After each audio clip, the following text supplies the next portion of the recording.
Ако попадаш на това видео, най-вероятно имаш няколко термозащити в шкафа си за козметика или пък през годините си ползвала 5, 10, а може би и повече различни продукти.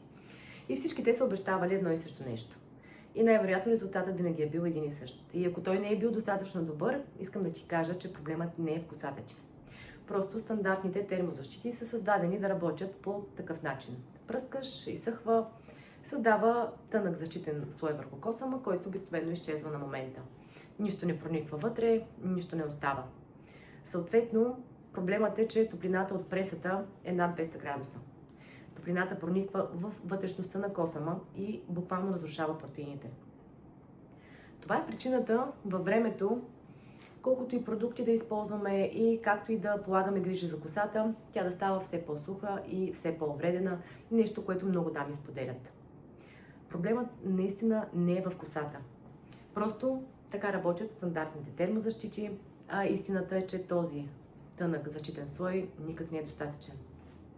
Затова и Калианто не е стандартна термозащита, а цялостна система за укрепване. Освен защитата, която осигурява на повърхността, продуктът прониква в вътрешността на косама. И това се случва в 3 стъпки, които работят в синергия, взаимосвързано. На първо място, екстрактът от лайка отваря каналите на косама, така че активните съставки да проникнат вътре в него. Без обаче термозащитата да се усеща, каквато е целта на всеки един такъв продукт. Без отежняване, без мазно, без следа от аромати на химия, защото просто няма такава в продукта. На второ място, жожобата и рициновото масло осигуряват здрава бариера, която работи до 230 градуса, без силикони.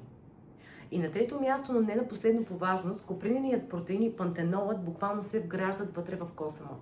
И така се получава този ефект на натрупване. Тоест, защитата от вчера стои като основа и всяко следващо използване се натрупва като ефект и така косата става все по-устойчива след всяка следваща употреба.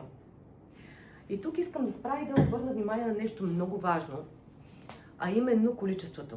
Тъй като много дами първо използват продукт неправилно и след това разбират, че много често или е в начина на нанасене, или в количеството, което използват.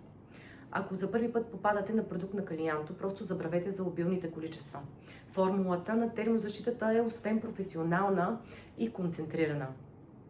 Начинът на нанасене е всъщност как работи. Разклащаме спреят, за да активираме формулата, тъй като тя е 100% натурална. Впръскваме на около 20 см от косата, което е долу-горе една женска педя, 3-4 пъти, не повече. Защото ние често сме свикнали да използваме повече продукт. Ще сложим цяла шепа маска, повече крем, ще пръснем 4-5 пъти повече. Естествено с идеята да си осигурим повече защита. Но повече продукт в случая не означава повече защита и всичко, което ще си осигурим е, че ще изхъбим продукта ненужно, както и ще утежним косата, нещо, което вярвам, че нито една жена не иска. Така че разклащаме, впръскваме 3-4 пъти от 20 см разстояние и сресваме косата. Това също е важна стъпка, за да си осигурим добро разпределение и равномерно по цялата коса. Така с много малко количество ще осигурим цялостна защита и една опаковка от 200 мл ще стигне буквално за месеци употреба, дори тя да е ежедневна. Така работи Калианто. И ако до сега си се чудила защо термозащитите не работят, защо въпреки че нанасяш преди всяко третиране косата става все по-суха и все по-увредена, това е напълно разбираемо, тъй като няма как продукт, който осигурява само повърхностна защита, да предпази косата от увреждане. Затова и Калианто не е нормална стандартна термозащита, а именно цялостна система за укрепване на косата.